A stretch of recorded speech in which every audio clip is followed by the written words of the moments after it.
The Falcon and the Flame. Chapter 1. The Cold Keep. The wheels crunched through snow and frozen gravel, groaning like old bones under the carriage's weight. Elinor sat straight, gloved hands folded in her lap, chin high. Her cloak was lined with fox fur, but it did little against the mountain air seeping through the seams of the wooden coach. Her breath came in soft clouds, vanishing against the darkening glass. Outside, the keep rose from the rock like it had grown there, grey stone and iron towers, windows like slits, banners stiff with frost. No flame flickered from the battlements, no welcome stirred the air.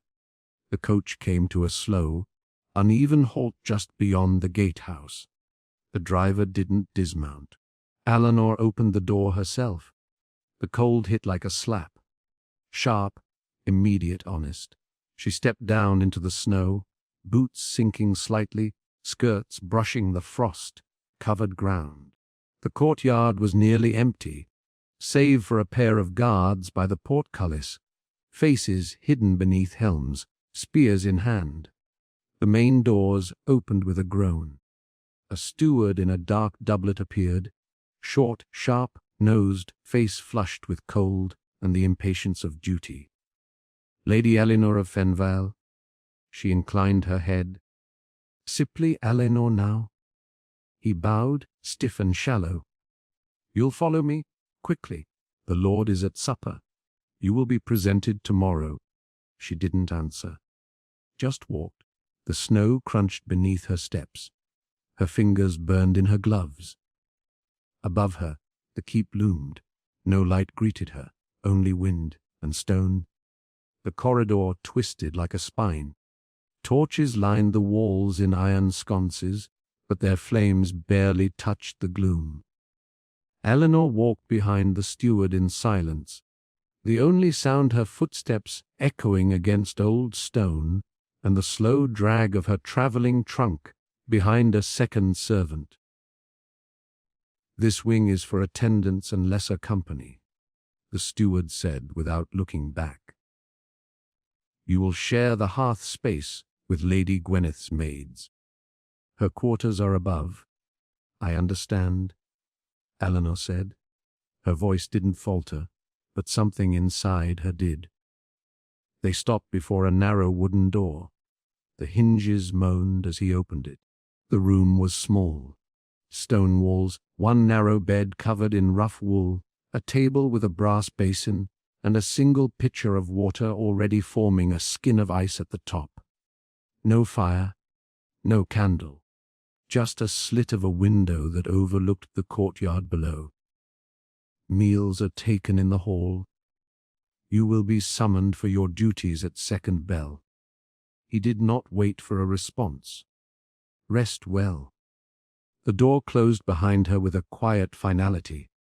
Elinor peeled off her gloves and rubbed her hands together. Her fingers were red from cold. She moved to the window, placing her palms on the sill. Below, the courtyard flickered with torchlight. A cluster of soldiers stood near the barracks arch, speaking low and moving like wolves circling slowly. One stood apart, not laughing, not drinking, not relaxed. He was tall, even in shadow. His cloak hung from one shoulder. His hair was cut close, pale in the firelight. He wore gloves even now. One hand rested on the hilt of a long sword slung across his back. Something about the stillness of him made her breath still in her throat. She stepped back from the window. She did not know his name, but she knew already he was dangerous and beautiful. Lady Gwyneth awaits, he said through the door. Elinor rose, cloak fastened, hair quickly pinned back. Her gown was simple but clean, winter blue, tight at the sleeves, with a high collar that made her feel smaller than she liked. The steward said nothing as he led her to the hall. The keep's silence pressed around them, broken only by their footfalls and the muted clatter rising ahead. Voices, tankards, knives on wood. The great hall was vast, firelit, and built to impress. 2 hearths burned low along the walls, their flames casting long shadows over mounted shields and hunting trophies. A narrow dais marked Lord Reddin's seat, already filled. He was a lean man, grey, bearded, hands clasped over his cup. His wife sat beside him, still and silent. Below them stretched 2 long tables, the left for soldiers, the right for retainers and noble guests. Eleanor was shown to the far end of the lesser table, beside a pale girl with flushed cheeks. Lady Gwyneth, the lord's daughter. Gwyneth barely glanced at her. "I am not to speak much tonight," she said. "Only listen. That is what you do too." Eleanor inclined her head. "Of course." The girl looked away, already bored. Eleanor's eyes moved across the hall and stopped. He sat near the high table, not with the lords but not with the men either, a place of strange honor. His gloves were black, his cloak the color of coal, clasped in silver. He raised his cup, drank, and did not laugh with the others. He did not speak. But once, when she looked away and then back, she found his gaze on her, not open, not bold, just there, a flicker, gone again. Her cheeks warmed despite the cold. The conversation along the high table was strained and formal. Talk of trade roads, lingering skirmishes in the south, and a minor noble's upcoming wedding. Eleanor listened quietly, as she had been taught, but her ears caught more than her eyes revealed. Then Lord Riddin recited something. A line of verse, intended to charm his wife, perhaps, or impress his court. Where flame meets falcon, the heavens fall to ash. Gwyneth giggled behind her cup. But Eleanor blinked, lips parting slightly. "That's not how it goes," she said. The silence was instant. Heads turned.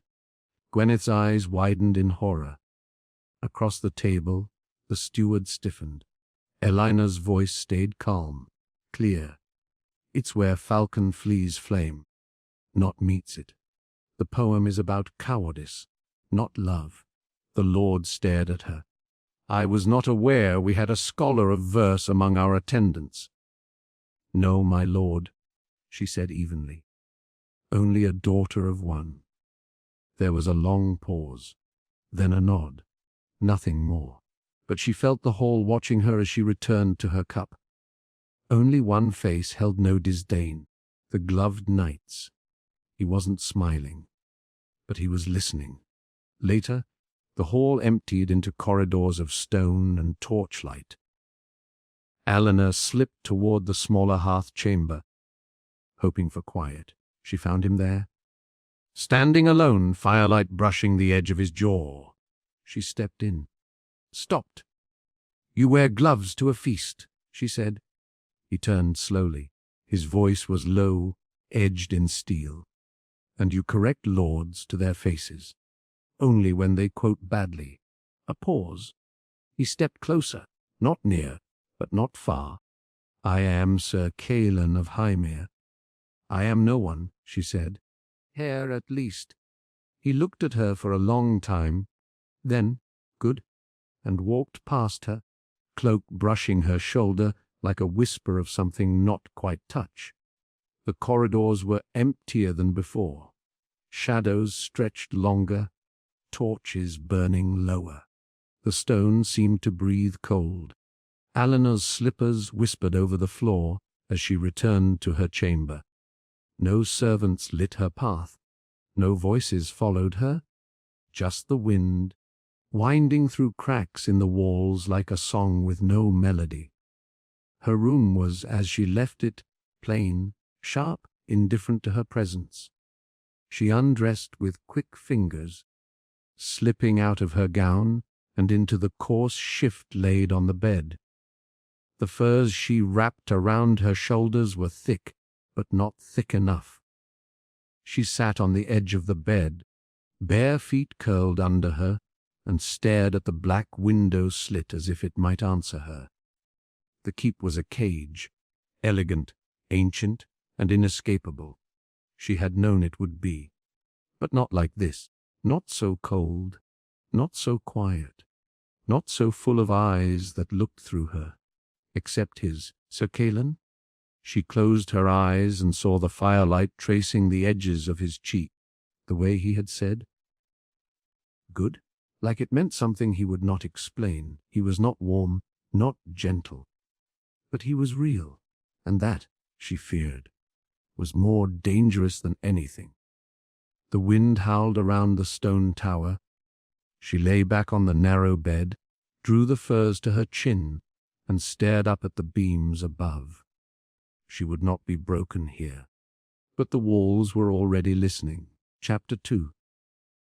The glove and the blade. The first light of morning bled slowly through the stone slit of her chamber window, more grey than gold. Sleep had been a shallow thing, broken often by the wind and her thoughts. Eleanor rose before the bell, wrapping herself in her cloak and slipping into the corridor without summoning a servant. The keep was near silent. Only a few scullions padded past with water buckets and bread trays, heads down. No one stopped her. She climbed a narrow staircase toward the outer wall walk. Cold air met her on the battlements, sharp and fresh. The mountains stretched pale in the distance, cloaked in snow and mist. Below, the inner courtyard was empty. No, not empty. She heard it before she saw it. The rhythm of steel. Not a clash. There was no opponent. Only the cut of blade against air, the hiss of footwork, the sharp puncture of breath drawn in control. She stepped to the edge of the parapet and looked down. Sir Callan moved alone in the yard, shirt loose over his frame, gloves still tight on his hands. His blade gleamed in the pale light, each movement precise, economical, beautiful. It was not a dance. It was discipline given form. He did not falter, did not pause. His face was set, his gaze fixed. Every strike, every step, every pivot spoke of something deeper than training. Like he was trying to carve something out of himself, or into himself. Eleanor stayed hidden in shadow. But she could not look away. She watched until her fingers went numb in her gloves, until her breath clouded in front of her lips like steam off a winter pond. Still, he moved. No flourishes, no wasted steps. The sword was simply an extension of him, like a thought carried out through metal. She descended the stair quietly, boots barely touching stone, and crossed into the archway that opened onto the lower yard. He didn't see her, or he pretended not to. The blade swept in a tight arc, then another. His breath pulsed through clenched teeth. His body gleamed with sweat despite the morning chill. She spoke. "You fight like the air insulted you." His arm paused mid-swing, barely, then resumed. She stepped out from the arch shadow. He did not look at her. "Is it practice?" she asked, voice light, but steady, or penance. His blade stopped. He turned, slowly, and lowered it. His chest rose and fell with the rhythm of someone who never quite stops fighting, even when still. His gloves creaked as he flexed his fingers on the hilt. He said nothing. She took another step forward. Still nothing. But his eyes met hers now. Cold and clear as a winter river, he waited, as if daring her to speak again. The silence stretched between them like wire, thin, sharp, and waiting to snap.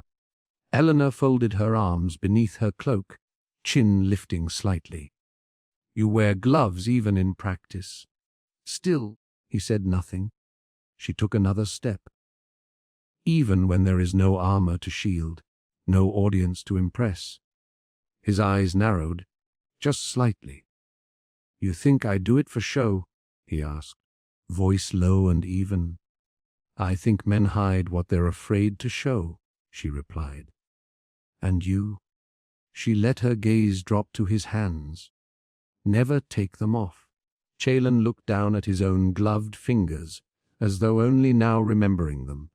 His expression shifted, just barely. Not shame. Not anger. Something quieter, older. He stepped forward. Not close enough to touch it, but enough to feel it. The pressure of presence, of choice. His hand rose to the edge of the left glove. His thumb slid beneath the leather. Eleanor's breath caught, but then he stopped. Let it fall back. No, that was all he said. She blinked. You don't trust me. I don't trust me. The wind stirred the edge of his cloak. He turned from her before she could speak again, lifted his blade, and resumed his work. Each motion louder now, harder, like he needed the rhythm to keep from breaking. She stood there, still wrapped in her cloak, watching his blade carve through the morning light. Each movement was sharper than the last, each strike a denial. She should have left, should have turned back up the stone stair and vanished into the safety of her station. But she didn't. Instead, she raised her voice just enough to cut through his rhythm. Do all knights hide behind steel and leather? She asked. Even when the war is over. His blade halted mid-swing. He turned to face her, slower this time. Is that what you think I'm doing? I think you wear armor like second skin, she said, stepping forward now until only a blade's length separated them. Even when no one's looking, especially then. His jaw tightened. She didn't move, didn't blink. You think you're not the same? He asked quietly. I'm not, she said.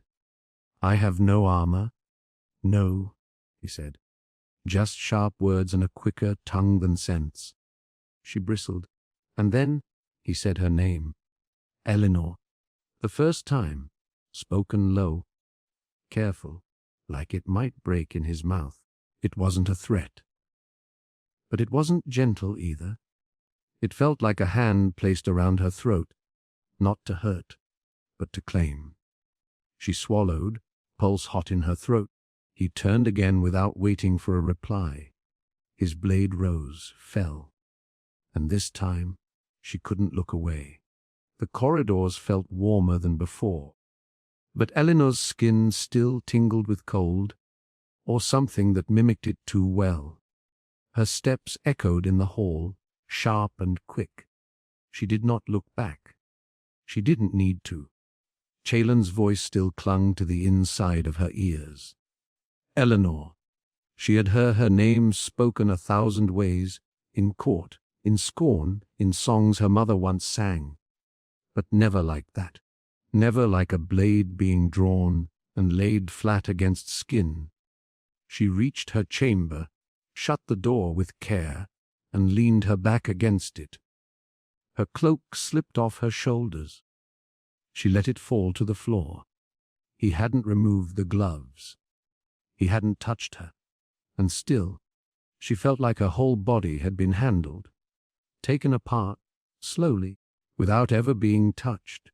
She moved to the basin and poured water into it, watching her hands tremble slightly in the cold, the gloves, the silence, the weight in his stare. What did he fear? Her? Himself? She didn't know, but she wanted to. Not for curiosity's sake. Not anymore. For the first time in her life, she wanted something she wasn't supposed to want. And his name, too, now lived on her tongue like a secret. Chapter 3. Candle and quiet. The storm came with no warning. One moment, the morning was still, fog curling over the peaks like smoke from a low fire. The next, wind screamed down the slopes, howling through every crevice in the keep. Rain slapped the windows like thrown gravel. Doors shuddered on their hinges. Fires were stoked. Torches lit early. Even the hounds fell silent. Eleanor sat by her window, watching the rain chase itself across the stone sill.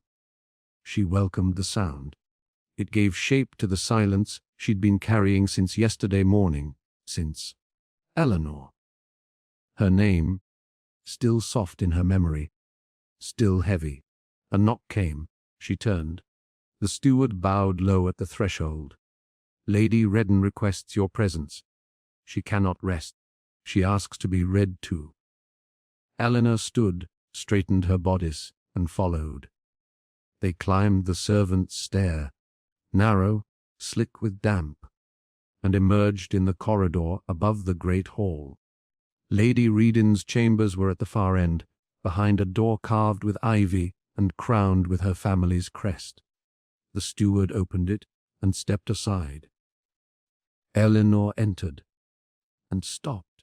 He was already there, Sir Callan, seated beside the hearth, cloak damp, hair darker with rain, boots muddy but set politely on the stone. He sat straight, one hand resting on the table beside a thick leather-bound book. He did not look at her. Lady Redden asked for scripture, the steward said. Sir Callan offered to read, but her ladyship said she wished for her companion as well. Eleanor nodded. She moved to the opposite chair. The candle between them flared as the wind rattled the shutters again. Neither of them spoke, but something in the air had changed, like breath held too long. The book lay open between them on the low table, aged vellum, script in deep brown ink, smudged at the corners by time and reverent hands. Eleanor sat with her spine tall, hands folded in her lap to still the tremor she didn't want him to see. The candle between them flickered in the gusts pressing at the shutters. Its light danced across his face, catching the ridge of his cheekbone, the sharp lines of his jaw. Lady Redden reclined in her chair nearby, half draped in furs, eyes heavy with sleeplessness and laudanum. "Begin," she said, voice dry with age. Eleanor reached for the book first. Her fingers brushed the corner of the page. "He who walks in silence shall fear no darkness." She began, the verse soft and steady, for he carries the fire within him. She read well. She always had. But today, the words felt heavier, sticking in her throat, bending slightly under the weight of something unspoken. When she finished the passage, she glanced up. Callan met her eyes, briefly, then lowered his to the page. His voice, when it came, was deeper than she expected, smoother, not polished like a courtier's, but shaped by discipline. "And where he stands, no shadow lingers," he read, "for even the wind dares not whisper where the flame has chosen to rest." Eleanor didn't move. His voice settled somewhere beneath her skin, a low hum beneath her ribs. He finished, and silence returned. Only the candle dared move, and her hands had begun to tremble. She turned the page slowly. The parchment was thick, soft at the edges, and warm where her hand had been. Callan waited. She slid the book toward him across the table. Their fingers met, bare to gloved. Just for a moment, but neither of them moved away. The tips of her fingers touched the edge of his palm. The leather was worn thin, but still warm. Her thumb could feel the faint rise of a seam. His hand, large and still, didn't flinch, didn't pull back. He could have moved, should have, but he didn't. Her breath caught. Her eyes dropped to the candle between them. Its flame wavered. Heat pulsed up her neck. She didn't look at him, but she felt him. The room had shrunk. The air was too close. The silence, no longer soft, but thick, weighted by something neither of them had asked for. She withdrew her hand slowly. He turned his gaze back to the page. But she saw it. The delay. The breath he took when her fingers left his skin. Her own hands now lay folded in her lap, but not still, not steady. The words in front of her blurred, and the space between them burned. Eleanor's turn came again. She leaned forward, voice quieter now, eyes on the page, but not focused. The righteous shall walk beside the. She hesitated. Her mind knew the word. Her mouth refused it. Her voice faltered. The fell, flameless. A pause. Chelan's hand moved. He reached across the table and placed 2 fingers gently on the page, just beside hers. He didn't touch her this time, but she felt it anyway. It says faithless, he murmured. Not loud, not correcting. Just close, too close. His voice found her ear like breath under a door. She turned slightly, only slightly, and found him watching her. Their faces were only inches apart now. His eyes weren't cold this time. They were clear, deep, focused entirely on her. "Say it again," he said. She swallowed. Then, without looking down, spoke the line. "The righteous shall walk beside the faithless." He nodded once, but didn't move away. She could smell the rain still in his clothes, could feel the warmth of him even through the gloves. The room held its breath. She didn't. Not anymore. The fire crackled faintly behind them. Lady Raiden had sunk deeper into her chair, head tilted, lips parted slightly in sleep. The fur at her throat rose and fell with shallow breaths. Neither of them moved. The candle between Eleanor and Caelan had melted nearly to its base. Wax pooled around its stem. The flame leaned sideways, a thin thread of smoke curling up the air between them. Eleanor sat perfectly still. So did Caelan. They no longer looked at the book. The silence was full, not empty. It hummed with all the things that had not been said, with every near touch, every glance, every breath shared too long. Eleanor folded her hands again in her lap. They trembled still, but now she let them. Chelan's jaw moved. Once, like he might speak. But he didn't. He didn't have to. His silence was louder than words. The candle flickered. The wind pressed against the windows.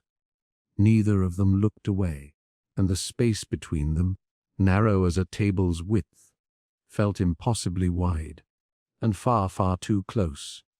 Chapter 4. The scar beneath the shirt. Mid-morning brought a hard frost. The sun pierced the clouds but gave no warmth, turning the keep stone walls silver and the courtyard ground brittle beneath boot and hoof. Eleanor sat near the window, combing her hair with slow, practiced strokes. The storm had passed, but the silence it left behind felt heavier than the wind ever had. Then, voices, raised, sharp. A man's shout cracked the air, followed by a dull crash. She stood at once and stepped to the window slit. Below, in the narrow stretch beside the stables, 2 soldiers wrestled like dogs in the snow. One had his hand on the other's throat, knee planted on a thigh.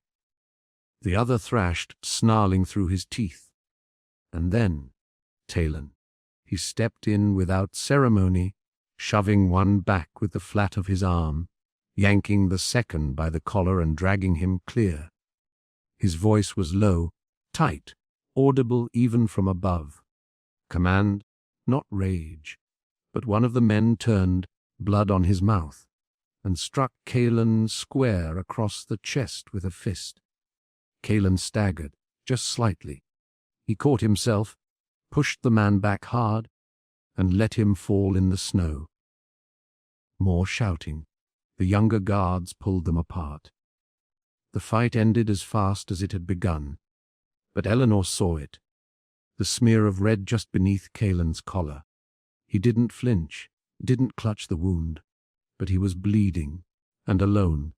The corridor outside the stables smelled of hay and steel, damp leather, sweat, cold breath. Eleanor moved quickly, skirts gathered, boots barely making sound on the flagstone. She found him near the storage alcove, seated on a low bench, his back braced against the wall. One glove was off. Blood streaked his palm. The front of his tunic was soaked, torn near the shoulder. He didn't look up. "Go back inside," he said flatly. She stopped a few steps away. "You're hurt." "It's nothing." That's what men say when they're bleeding. His head turned slightly, just enough to glance at her from the corner of his eye. "It looks worse than it is." She moved forward. "I can help." "I don't need." "I didn't ask what you needed," she said. Her voice was calm. Final. He studied her for a moment, jaw clenched, breath visible in the cold air between them. Then he stood, not easily. A stiffness to his left side, tight across the ribs. Eleanor saw it. The wince he didn't want to give. The way he pressed his hand harder to the torn fabric. She stepped forward again, slower now. "We can use the fire room," she said. "There's water, bandages, privacy." He didn't nod, but he didn't argue either. He followed, and she did not look back. The fire room was barely more than a stone-walled chamber tucked behind the armory, a place to thaw soaked leathers, dry saddles, and wait out storms. It was quiet now, empty, warm. Chalon sat on the edge of a wooden stool, back to the hearth.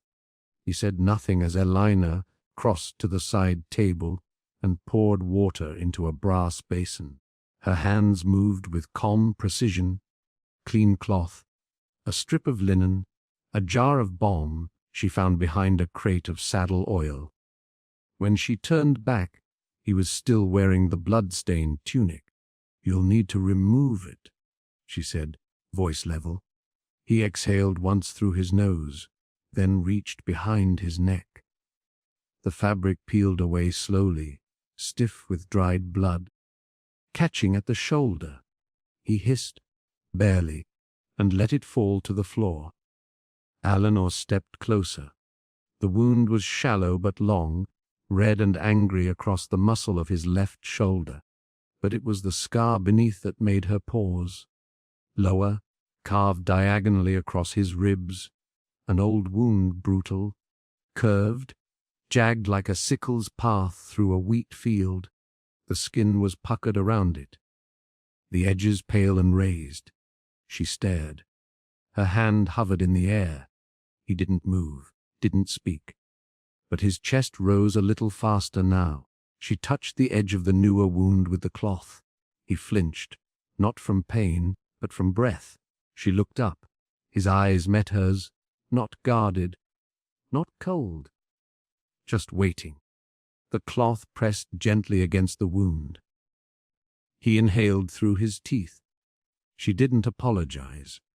Her fingers moved with care, dabbing away blood, working from the outer edges inward. Her other hand rested lightly against his side to steady him. Through the heat of the fire and the quiet between them, she felt the tautness of him. Every breath, a pulled string. She dipped the cloth again, moved lower, where blood had run down past the injury, collecting against the line of the old scar. Her fingers brushed it. He tensed, this time not from pain. Eleanor paused. Her hand remained where it was. The rough edge of the scar sat beneath her palm like a name he'd never spoken aloud. She didn't ask how it happened. She only touched it, lightly, as though reading it. His eyes were on her now, not guarded, not distant. Something in him had gone still, not with control, but with choice, like the quiet before surrender. Her hand lingered there a second too long. Then she pulled back, slow, deliberate. Neither of them spoke. But something inside the room had changed. The fire crackled softly, and still he watched her, as if she'd touched more than his skin. The binding was simple.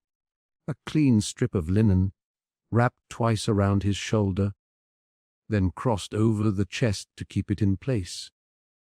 Eleanor worked in silence, her fingers brushing his collarbone, his back, the ridged muscles that flexed under her touch but didn't pull away.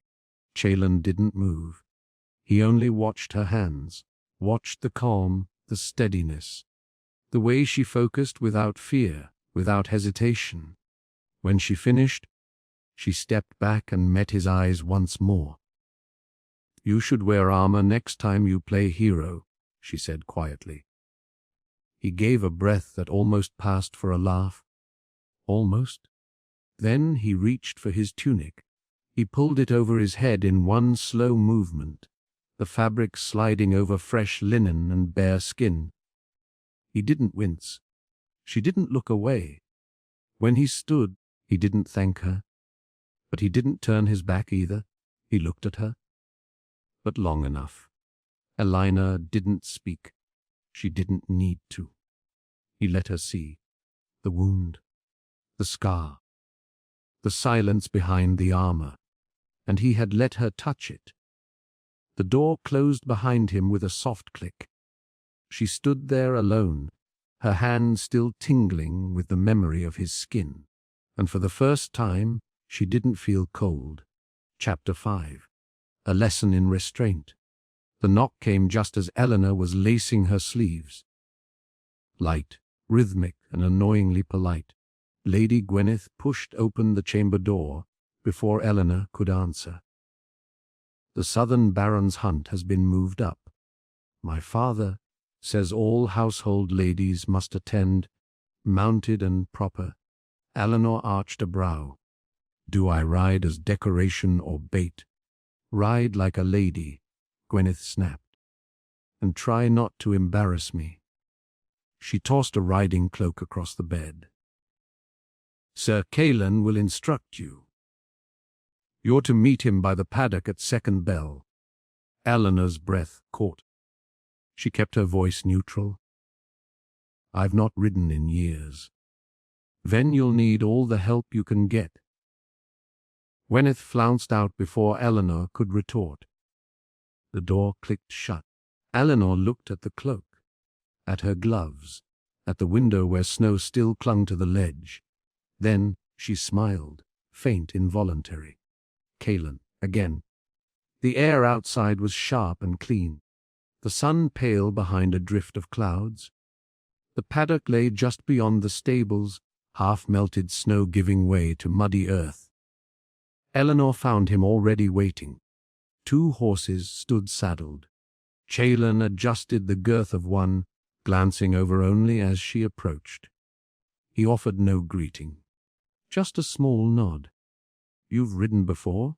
he said. "Not recently." He handed her the reins. "Then start by mounting." She exhaled, gathered her skirts, and tried. The saddle was higher than she recalled. Her foot slipped in the stirrup. She grunted, undignified, and landed hard back on the ground. Chalon stepped forward without a word. His hands found her waist, gloved firm. "Inevitable." "Again," he said, voice low behind her ear. With a slight lift, he guided her up. She settled onto the saddle with a thump, pulse already high in her throat. His hands fell away, but the memory of them lingered. "Back straight," he said, walking around to face her, hips steady. Her cheeks flushed. She nodded, but didn't dare meet his eyes. He walked beside the horse as she circled the paddock, her fingers tight on the reins. "Relax your shoulders," he said. "You're not gripping a blade." She tried. "Lower," he murmured, and laid his hand on her arm, adjusting it an inch. "Your knees are too far forward." Another touch. His palm against her thigh, steady, guiding. She inhaled sharply. "Better," he said. She didn't respond. Couldn't. He moved behind her horse and to the other side. She felt him before she saw him, his presence shifting the air. Then his hand pressed lightly to her lower back. "You're leaning too far forward." Her spine straightened. His hand stayed for one moment too long, then left, but her body still felt it. Every contact was careful, controlled, and devastating. She was trembling when she completed the circle, not from fear, from restraint. She swung one leg over to dismount, too quickly, too carelessly. Her boot slipped on the damp stirrup. She fell, and he was there, one arm around her waist, the other catching her elbow. Her body landed against his with a soft thud, face brushing his shoulder, hair catching against the edge of his collar. He didn't let go. His arm stayed firm around her middle. His breath was shallow against her temple. Her hands rested on his chest, not to push away, but because she didn't know where else to place them. They were close, closer than they had ever been. Her lips were near the base of his neck. His gloved hand still splayed across the small of her back. Their bodies pressed thigh to thigh, breath to breath, and for one suspended second, neither of them moved. Neither dared. He pulled back slowly. His hands left her with visible effort. "Lessons over?" he said, voice low and rough. She didn't speak, couldn't. He turned, fists tight at his sides, shoulders rigid, and walked away.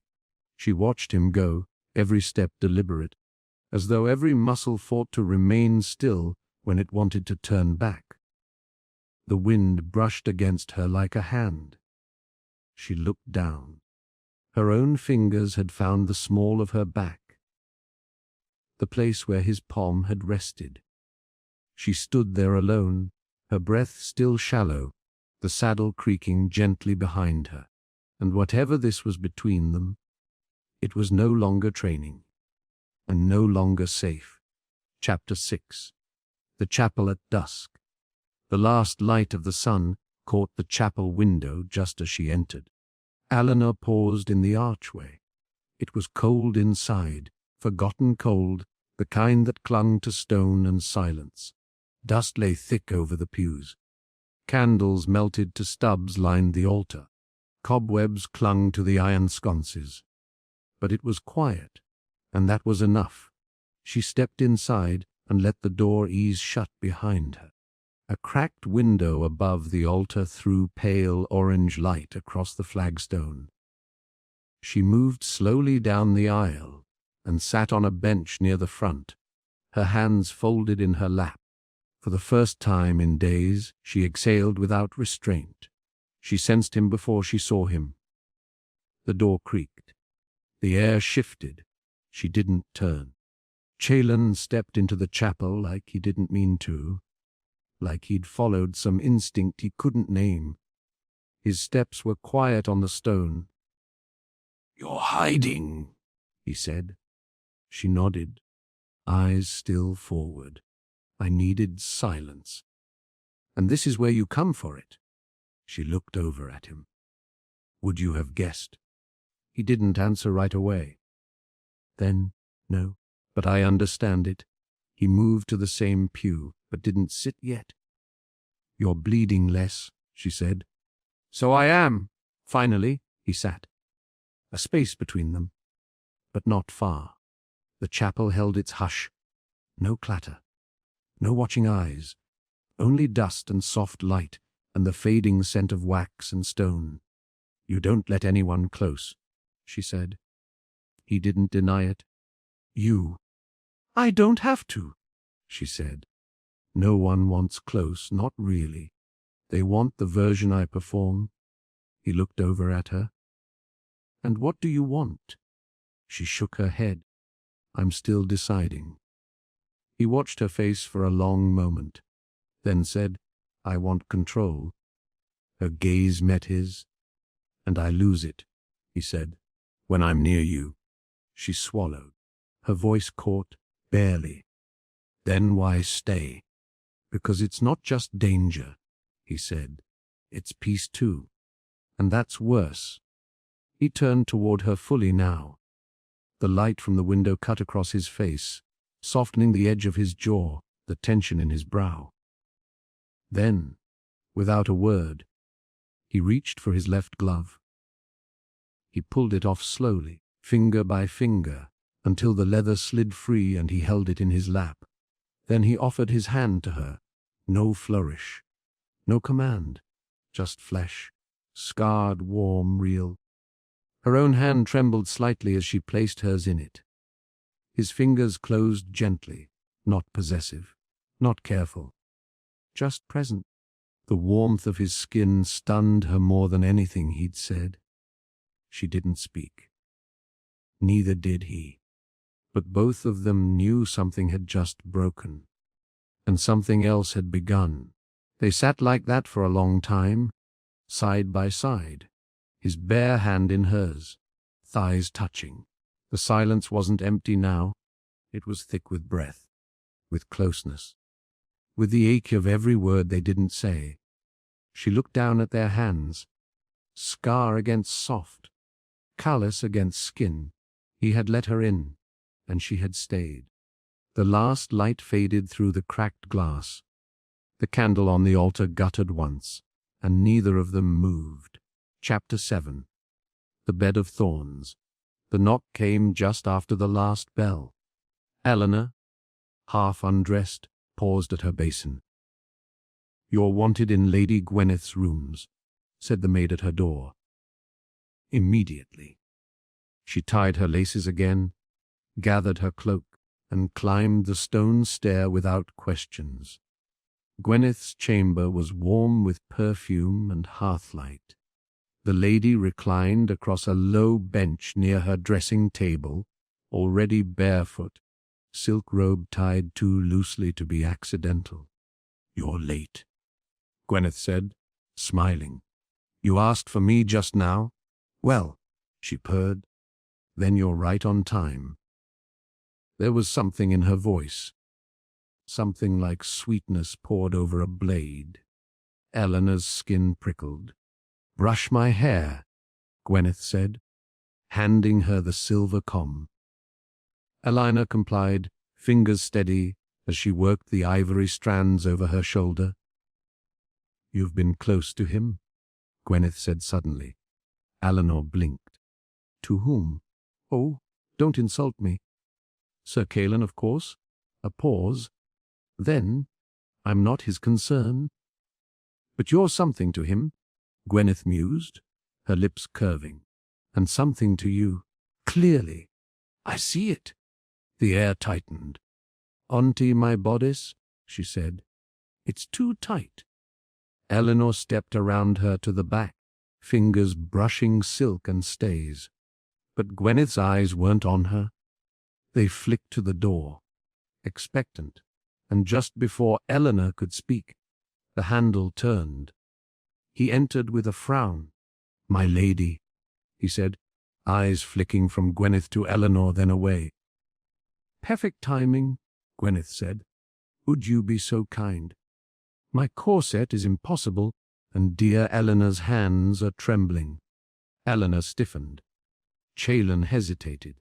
His gaze caught hers, 1 second, no more. Then he stepped forward. His gloves were still on as he took the laces from Eleanor's hands. Her fingers brushed his in the handoff. He touched Gwyneth's back. Brief. Professional, but still touch. Gwyneth sighed. Eleanor moved away. The heat in her chest burned hot and bitter, though she told herself it was nothing. Just a game. Just a test. But she had never been good at losing. Gwyneth excused herself. "To check a perfume," she said. She left the door open, but not wide. Eleanor stood near the mirror, hands clenched. Callan didn't move. "You came," she said. "Like a dog. I'm her sworn guard," he answered. "And this is her game," She turned on him. And what is this, Kalen? Obedience? Or cruelty? His eyes burned. Don't pretend you don't know. She didn't speak, didn't breathe. He crossed the space between them. Fast, too fast, and then his mouth was on hers hard, desperate, not gentle, not asking, but not taking either. It was surrender and demand and silence breaking. When he pulled away, her breath was gone. So was his. They stared at each other, inches apart. His hand was still at her waist. Her fingers had curled into the front of his cloak. Neither moved. Then, soft footfalls.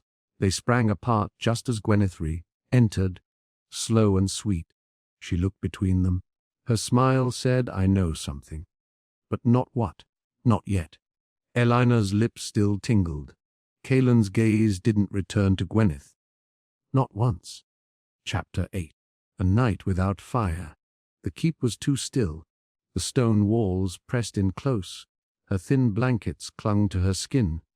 The air held no warmth, and the kiss lived at the corner of her mouth like a secret she couldn't shake. Eleanor sat up. The candle on her table had long burned down.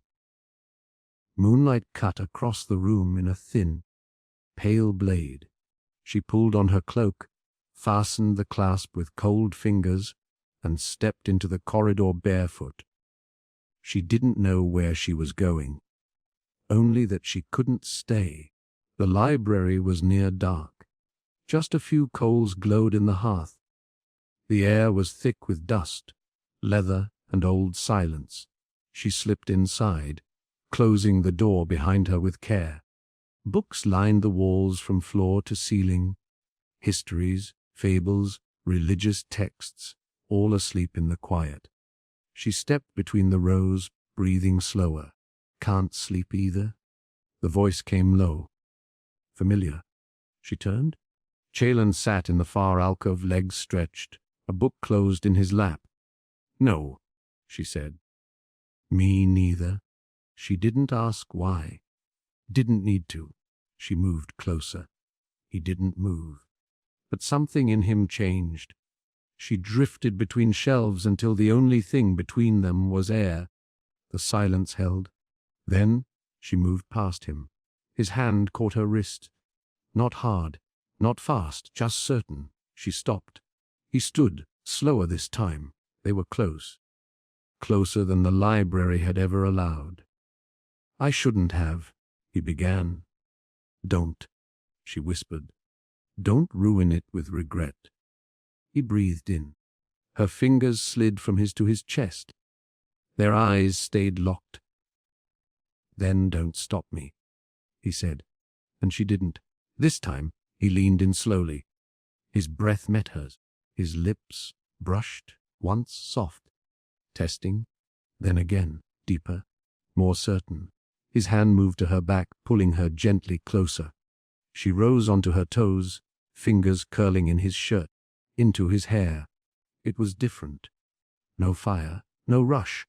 Just heat, slow and steady, building behind their ribs. His mouth shaped hers like a question he already knew the answer to. And she gave it, willingly. The kiss broke like a breath held too long. They stayed close. His forehead pressed lightly to hers. Her fingers still caught at his collar. Neither of them moved. Neither of them said the thing pressing hardest between them. But it was there. In her closed eyes, in his clenched jaw, a promise unspoken, a want unspent. She stepped back first. Not far, but enough. He let her, and neither of them looked away. Chapter 9. The Oath and the Touch. The light was too bright when she opened her eyes. Not warm, harsh, flat. Eleanor sat up, blanket falling from her shoulders. Something was wrong. She could feel it in the quiet. Not silence, quiet. The kind that hums beneath breath and footstep and word.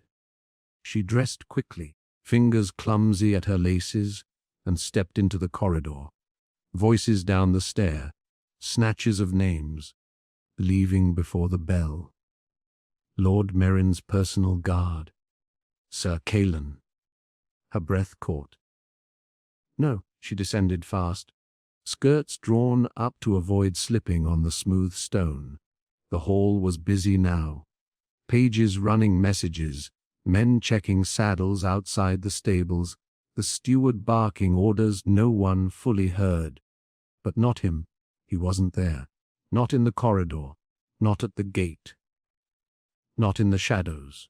She searched, twice. Then a stable hand finally offered a nod toward the lower yard. She didn't thank him. She just ran. The training yard lay half in shadow.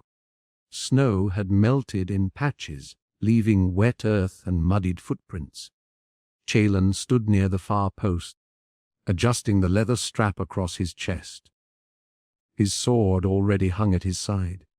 A single bag rested at his feet. He didn't look rushed. He looked ready. And when Eleanor stepped into view, he didn't flinch. He only looked at her. "I heard from a servant," she said. Her breath came fast. "Was that your plan? To vanish before anyone noticed?" "I knew you'd notice," he said. The words didn't soothe. They stung. "When?" she asked. "This morning." "And you weren't going to say goodbye?" He glanced down, then met her eyes again. "Would it have helped?" "You don't get to decide what helps," she said, stepping closer. "Not this time." His jaw worked tight, but he said nothing. The silence between them was louder than steel. Finally, she asked, quieter now. He hesitated. "Moo." Then, after a breath, "But I didn't fight it either." She stared at him, not as a knight, not as a servant of lords, just him, Chalon, and asked, "Then what was all of this?" She didn't mean the sword lessons, or the library, or the chapel. She meant the look in his eyes right now. She meant his hand in her hair, his mouth at her jaw, the scar she touched in silence. He didn't answer quickly. He didn't lie. Instead, he stepped closer. Not enough to touch, just enough to reach, and then he opened his hand to her. Palm up, wordless, waiting. Eleanor looked down. Her breath hitched. "You never told me what I was to you," she said, barely above a whisper. His voice came like stone turned soft. "You were the one thing I couldn't swear away." Her eyes lifted. His didn't look away. He wasn't giving a promise. He was offering something heavier, truth. She didn't take his hand. Not at first. She simply looked at it, then up at him, and stepped forward. He let his hand fall gently, slowly, until it hovered near her face. She didn't flinch. He touched her cheek, not roughly, not possessively, not like before. His fingers curved softly under the line of her jaw. His thumb brushed just once at the edge of her mouth, where their last kiss still lingered in memory. She leaned into it, not because she was weak, but because she could. His eyes closed, just for a moment, as if the feel of her skin beneath his hand was something to memorize, to carry, not to claim, not to consume, just to know. Her hand came up and held his wrist there. No words, no plea, just breath, just them. And something reverent between. He lowered his hand first. Her fingers slipped from his wrist like silk. The space between them opened slowly, painfully. Without a word, he looked at her once more. Not pleading, not hacking, just full. Then he turned, picked up the bag, and walked. His boots left no sound on the soft, thawing earth. She didn't call after him, didn't move, only watched, only breathed. The wind passed through the yard with no urgency. Her cloak pulled close against her shoulders. But her cheek, the one he touched, still held warmth. She lifted her hand to it, closed her fingers, as if holding something that might dissolve if she let go. He disappeared beyond the stone archway, and with him, something in her chest folded in on itself, quietly, utterly. Chapter 10. The Falcon's Return. The wind had returned. Not fierce like before, just steady, persistent. Elena stood by the arch of the east tower, her cloak wrapped tight, hair pulled back from her face. Below, the road twisted through melting fields, soft with spring thaw. The clouds came in low and thick, and with them hooves. First distant, then louder. She saw the riders before she heard the call. 2 soldiers, 1 merchant, and her breath caught. The last horse bore a slumped figure in black, armor dulled, back bowed, head low. She couldn't see the face, but her bones knew. The stir of something ancient in her chest, panic and recognition in equal measure. Before the guards even shouted, before the steward called for a physician, before Lady Gwyneth gasped behind her, Eleanor was already moving, down the stairs, into the yard, toward him. Because it was him. Of course it was, and whatever had brought him back, it had nearly taken him apart. The doors of the infirmary swung wide on their hinges. Eleanor slipped inside before anyone could stop her. Behind her, voices clamored, orders barked, boots slamming against stone. But in this room, the noise was hushed, heavy with breath and fear and the sting of herbs boiled too long. He lay on the central table, unmoving, pale. His tunic had been cut open, soaked through, the cloth crusted deep brown near the ribs. His armor lay discarded at his side. A bandage was wrapped tight around his shoulder and stomach, soaked already through with red. Eleanor stepped closer. The healer, an old woman with arms like carved oak, shook her head without looking up. "He lost too much," she muttered, "and too far gone before we found him." Eleanor gripped the edge of the table. "He'll wake," she said. The woman didn't argue, but her silence said everything. Chalen's face looked wrong in stillness, too soft. His lashes were dark against his skin, his lips parted slightly with each shallow breath. She wanted to speak, but her voice refused. So instead, she stayed. The hours passed without bells. Only candlelight moved. The healer had gone to rest. The other beds in the room stood empty. No one came. Eleanor stayed. She pulled a stool close to the table and sat. Her hand rested lightly on the crook of Chalen's arm, fingers brushing the space between fresh bandage and skin. He didn't wake, but he breathed. And that was enough. "You came back wrong," she whispered, voice dry.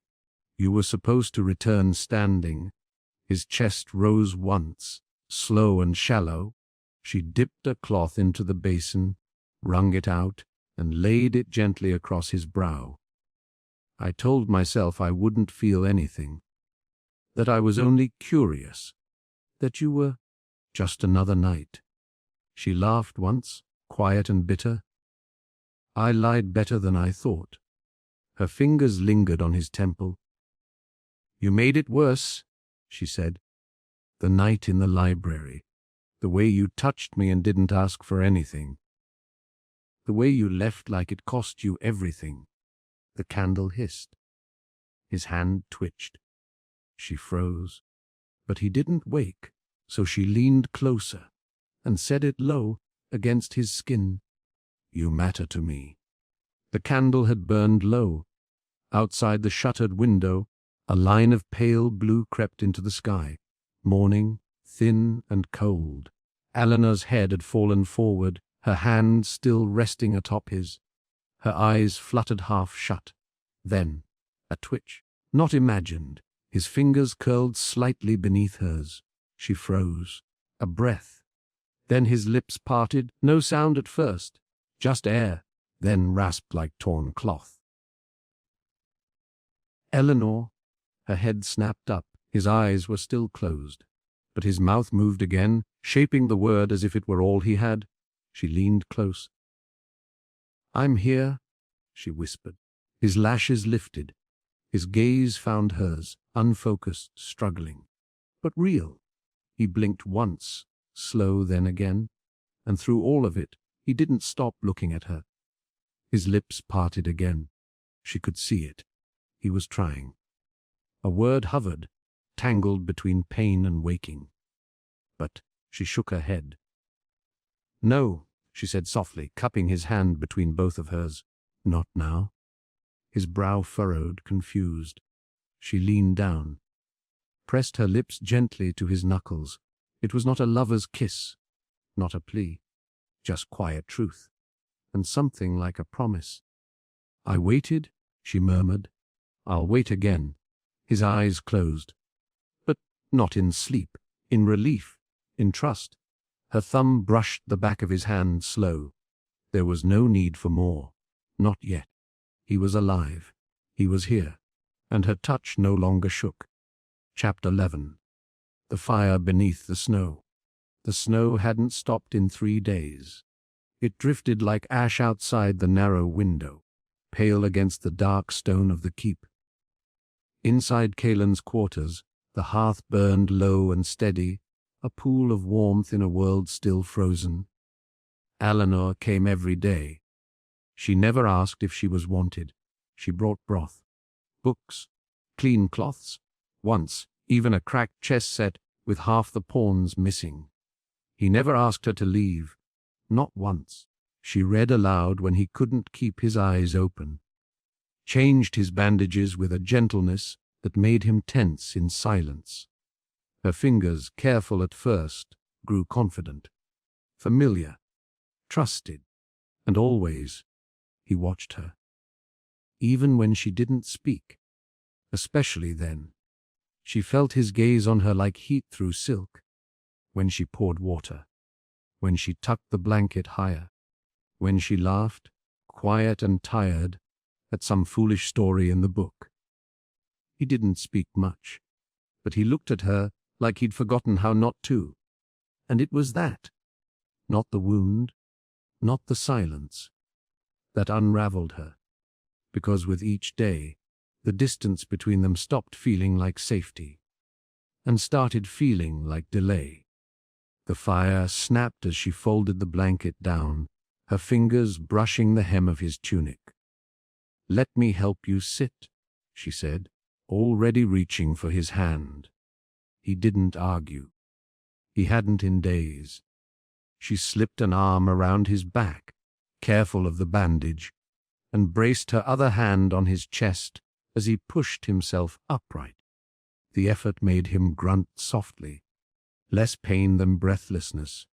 He stayed close once he was upright, closer than usual, close enough that her hand, still flat over his sternum, could feel the shift of his breathing.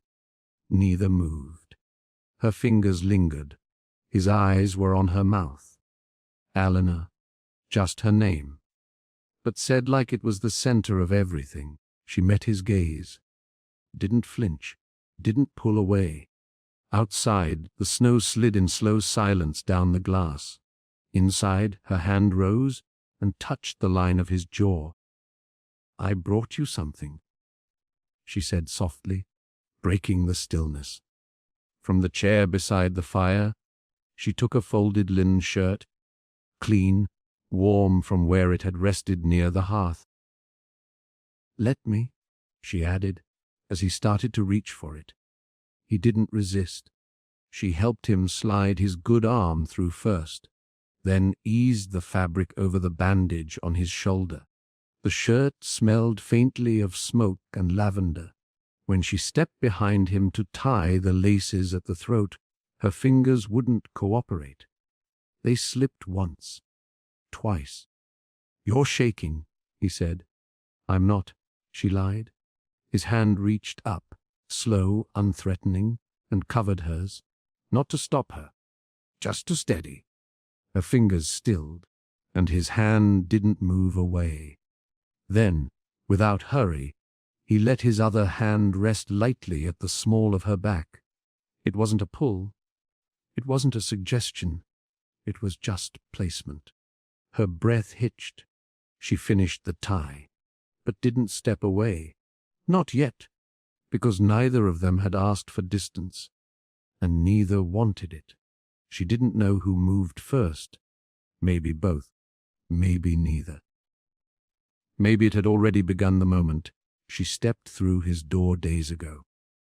But when his mouth found hers, there was no caution left between them. It wasn't soft. It wasn't safe. It was deep and aching and hungry. His hands gripped her waist, as if bracing himself against the surge in his own body. She climbed into his lap without thinking, without shame, straddling his legs as if she had always belonged there. Her hands threaded into his hair. His mouth moved to her jaw, then lower, along the curve of her throat, each kiss pressed like confession.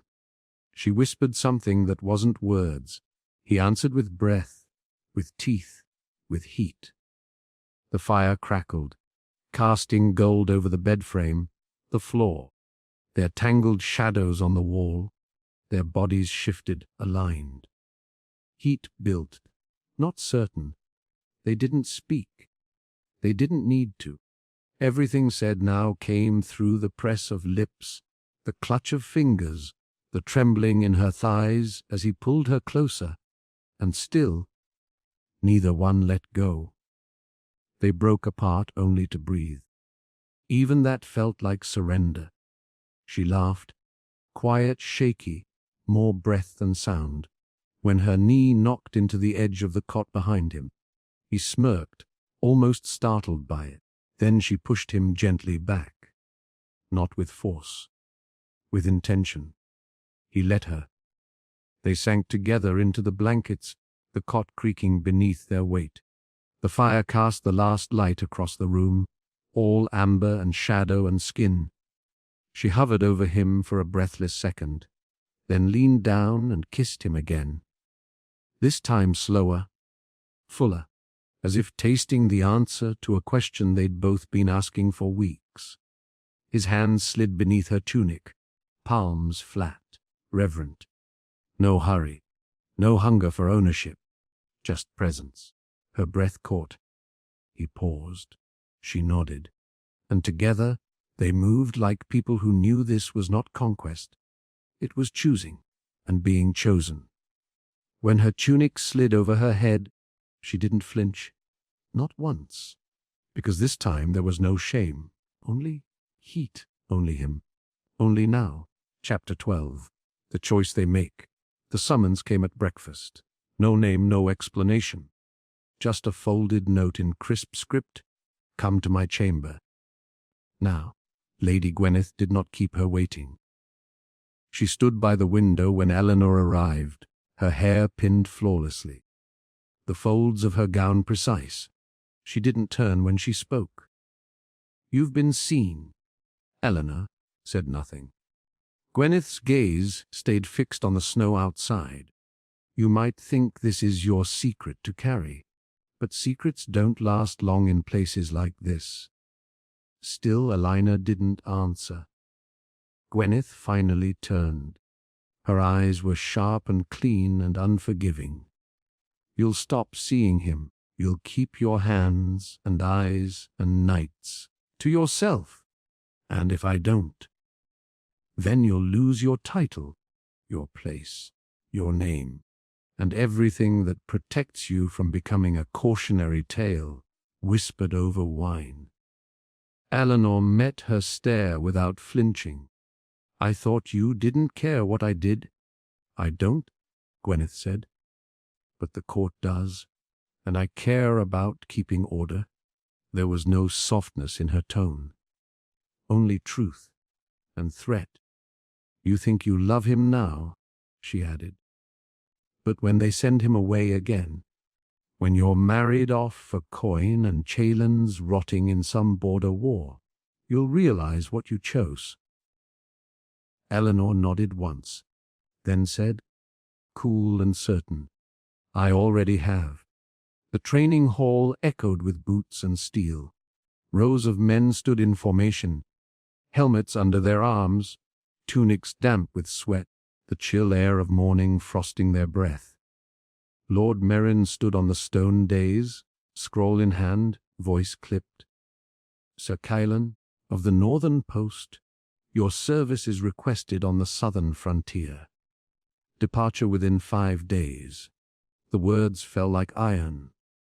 Chalon said nothing. He didn't need to. The pause between his name and his bow was half a second too long. Enough for everyone to feel it. He saluted, turned, and walked out. No expression, no comment, just exit. But Eleanor was waiting for him in the passage beyond. He stopped short when he saw her. His face faltered, just slightly, a tremor beneath the jaw, a tightness in the eyes.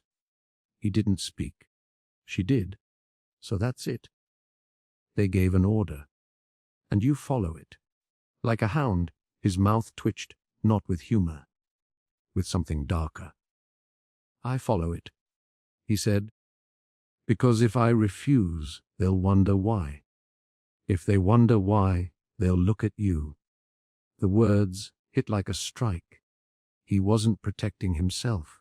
He was protecting her. But still, she didn't step aside. Neither did he. And in the quiet between them, something cracked. Not apart, but open. The chapel had no candles lit. Only moonlight filtered through the fractured glass, falling in broken lines across the stone floor. Eleanor stood at the altar when he arrived. Neither of them spoke at first. His boots echoed in the stillness. He stopped just short of her, hands clenched at his sides. I wasn't going to come, he said. But you did. I shouldn't have, but you did. His jaw worked. If they see us? They already have. Silence. He looked away. I won't ask you, he said. I won't ask you to give up everything for me. Your place, your safety, your future. Good, she said. His brow furrowed. Because I've already decided. Her voice didn't shake. Not once. She took a step forward. So let me say it out loud. I love you, Calen. His breath caught. I love you, she repeated. And I will not live a life where I pretend that means nothing. He looked at her like a man on the edge of something vast. Then he stepped forward. Their foreheads met, and he whispered, Then we burn it all down. Together, there was no rush. Not this time. Not even urgency. Just her breath against his. Just his hand at her waist. Just the slow, steady fall of her cloak to the floor. He kissed her like the world would end anyway. And if it did, let it end with her lips under his. They moved together between the stone pews, the moonlight pooling silver over their skin. Her fingers unlaced his tunic without trembling. His hands didn't shake as he bared her to the cold air. Because they weren't afraid. They were done being afraid. When he laid her down on his cloak, she pulled him with her, not to be protected, but to be equal, to be claimed. And when their bodies met, when they moved as one, it wasn't hunger that drove them. It was oath. It was protest. It was the only language left for two people the world had tried to separate. They didn't speak of tomorrow. They didn't whisper what might come. They already knew, so they made their promise in the dark, in breath, in body, in truth. The doors of the great hall groaned open, voices quieted, heads turned, and there they were, Eleanor in her riding cloak, chin high. Chalon at her side, boots firm against the stone. His sword was at his hip, her hand was in his. They didn't break stride. The court watched with wide eyes, nobles half standing, advisers blinking like they'd swallowed candle smoke. Lord Merrin stood slowly from his chair. "What is this?" he asked, tone sharp. "Explain yourselves." Eleanor stopped 10 paces from the dais. Her voice, when it came, didn't tremble. "I will not be bartered," she said. "Not by name, not by birth, not by politics. I've made my choice." Merrin's eyes narrowed. "This man is a knight, a servant. You risk everything." She squeezed Kaelin's hand once, then stepped forward alone. "I risk nothing," she said, softer now. "Because nothing worth having lives in fear." Behind her, Kaelin did not bow, did not speak. He simply stood, straight, steady, with fire in his eyes and her warmth on his skin. The room erupted. Whispers, outrage, shock, but they didn't turn back, not even once. Chapter 13. The flame that stayed. There were no guards, no audience, just the steward, pale and sweating, who handed Eleanor a sealed letter and said, without looking at her, "You have 1 hour." That was it. Not a sentence, not a trial, just an ending. Kaelin stood beside her in the cold corridor, his jaw tight, his shoulders squared. They said nothing as they left the chamber. She took her cloak. A com. A worn book she had once read to him by firelight. He took his sword. Nothing else. No one stopped them as they crossed the keep's long corridor. No one called after them. No one dared meet their eyes. The courtyard was wet with slush and thawed mud. The gate ahead creaked as it opened, wind catching the iron hinges. No horses, no escort, just exile, together. They passed beneath the arch and out into the world that did not wait for them. And when the gate closed behind, it didn't echo like loss. It echoed like release. The road south was half melted, half stone. Patches of snow clung to shaded ditches, but the trees were beginning to wake. Buds on bare limbs, mud thick beneath their soles. They said little, those first days. Eleanor's shoes blistered. She didn't complain. Kaelin's wound opened once, just a trickle beneath the bandage. He said nothing until she noticed the blood and stopped walking to dress it in silence. They ate what little they had, dried meat, old apples, the heel of a loaf. They shared water from the same tin flask. At night, they made their bed wherever the trees were thickest. She curled beside him with her back to his chest, and his arm wrapped around her, every time. Neither asked, neither hesitated. One night, after her breath had evened and the fire had died low, he whispered her name. She didn't answer, just pressed her hand to his where it rested over her ribs. The silence between them was not the silence of fear. It was the silence of knowing, of having nothing to prove, and no one to prove it to. It took them 9 days. They'd been following no road in particular, just the shape of the sun and the scent of green returning to the hills. That morning, they stumbled onto it, half hidden behind a tangle of trees, a single-room cottage, long forgotten. The shutters hung loose. The roof leaked in 3 places. The hearth was cold stone, choked with ash. Eleanor stepped inside first. She didn't say anything. She just looked. Then Kaelin leaned in behind her, arm against the doorway, and murmured, "It could be home." She didn't laugh. She smiled. They gathered dry wood, caulked the leaks. Kaelin repaired the door with pieces of broken cart they found along the path. Eleanor scrubbed soot from the hearth with bare hands. They blistered. They burned fingers. They swore and bled and laughed.